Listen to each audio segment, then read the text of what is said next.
Praise the lord. యేసయ్య అతి పరిశుద్ధమైన నామములో మీ అందరికీ వందనాలు. ఇది నా లేఖన భాగం. గలతీయులకు రాసిన పత్రిక 1వ అధ్యాయము 4వ వచనం చదువుతున్నాను. మన తండ్రి అయిన దేవుని చిత్త ప్రకారము క్రీస్తు మనలను ప్రస్తుతపు దుష్ట కాలములో నుండి విమోచింపవలనని మన పాపముల నిమిత్తము తన్ను తాను అప్పగించుకొనెను. తండ్రి చిత్తము నెరవేర్చడానికి, ఆయన అభిష్టము మన జీవితాలు మారడానికి, ఆ చిత్తము నెరవేర్చడానికి తన్ను తాను అప్పగించుకున్నాడు. దుష్టత్వంలో నుండి, పాపములో నుండి విమోచించడానికి. ఈ యొక్క వచన భాగంలో తండ్రి చిత్తము నెరవేర్చిన వాడు కుమారుడు, తన్ను తాను అప్పగించుకున్నవాడు కుమారుడు. ఏమాత్రం వెనుకంజ వేయకుండా తన్ను తాను అప్పగించుకున్నాడు. దేని కొరకు?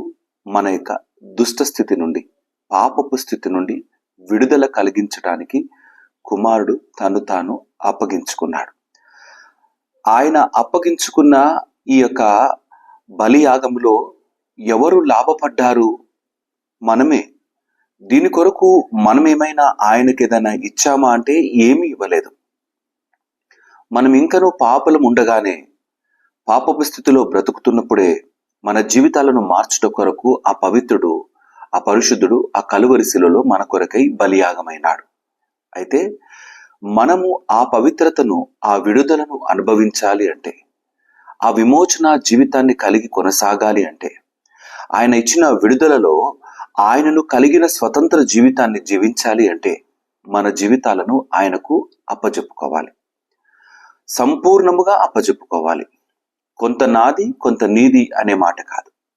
ఈ జీవితంలో యేసయ్యకు పూర్తిగా మన బ్రతుకును అప్పజెప్పుకోవాలి. చాలాసార్లు భాగస్వామిగా చేస్తాం. నా ఆలోచనలు కొంత, నీ ఆలోచనలు కొంత. ఒక బిజినెస్లో పెట్టుబడి పెట్టినప్పుడు ఇద్దరు పార్ట్నర్స్ కలిగి పనిచేస్తూ ఉన్నప్పుడు నీ లెక్క నా లెక్క అంటూ ముందుకు వెళ్తారు.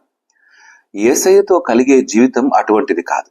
సంపూర్ణముగా, పూర్తిగా జీవితాన్ని ఆయనకే ఇవ్వాలి. ఆ మనసు మనలో ఎంతమందికి ఉంటుందో ఒకసారి ఆలోచన చేయండి. నా జీవితాన్ని నేనే కట్టుకుంటాను అంటూ వెళ్తాం, కానీ ఆయన సన్నిధానంలో పొందుకునే స్వతంత్ర జీవితాన్ని పోగొట్టుకుంటాం. అప్పజెప్పుకోవడం అంటే ఎటువంటిదంటే, మనకున్న ఆలోచనలన్నీ ప్రక్కన పెట్టి కేవలం ఆయన చిత్త ప్రకారం బ్రతకటమే. తండ్రి చిత్తాన్ని నెరవేరుస్తున్న ఈ కుమారుడు ఆయనకు బిడ్డలుగా బ్రతకటానికి మన కొరకై కలువరి శిలువలో తనకు తాను అప్పచెప్పుకున్న ఆ యేసయ్యకు మనము ఏ విధంగా విధేయత చూపుతున్నాం, ఏ విధంగా ఆయనను కలిగి కొనసాగుతున్నాం? ఒక్కసారి ఈ మాటను ఆలోచన చేద్దామా? తప్పిపోయిన కుమారుడు తన యొక్క తండ్రితో తెగదెంపులు చేసుకుని వెళ్ళిపోయాడు. నా బ్రతుకు అంటూ అప్పజెప్పుకునే గుణం ఎలాంటిదంటే, పందుల పొట్టు తినడానికి సిద్ధపడ్డ సమయంలో జ్ఞాపకం వచ్చిందే, నా తండ్రితో ఉంటే బాగుంటుంది అని.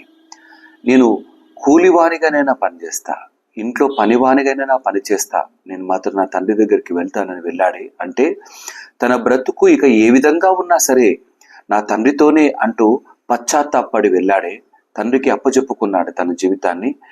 మన జీవితాలు అట్టి విధంగా అప్పచెప్పుకోవాలి.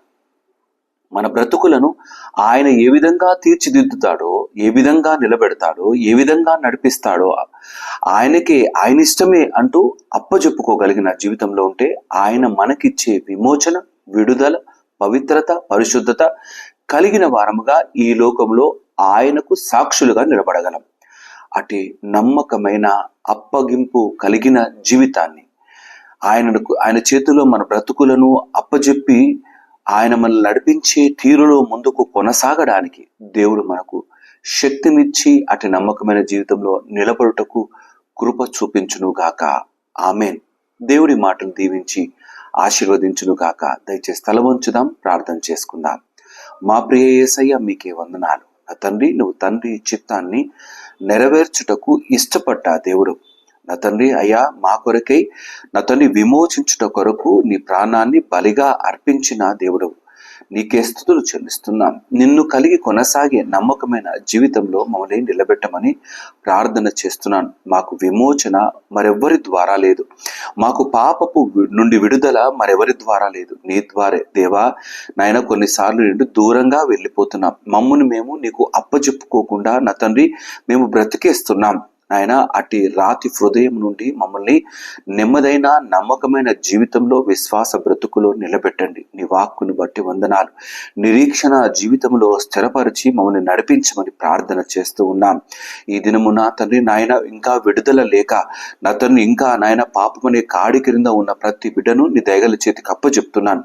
మీరే విమోచించి విడుదల అనుగ్రహించి నీ బిడ్డలుగా నీ సొత్తుగా చేసుకోనండి అయ్యా. వారు నీకు అప్పజెప్పుకొను లాగున బిడ్డల జీవితాలలో నా తండ్రి తగ్గింపు హృదయాన్ని అనుగ్రహించమని ప్రార్థన చేస్తూ నాయన ఈ వాక్కును హృదయాల్లో నీరు కట్టి ఫలింపజేయమని యేసయ్య అతి పరిశుద్ధమైన నామములో అడిగి ప్రార్థించి వేడుకుంటున్నాను నా తండ్రి. ఆమెన్. దేవుడు మిమ్మల్ని అందరినీ దీవించి ఆశీర్వదించును గాక.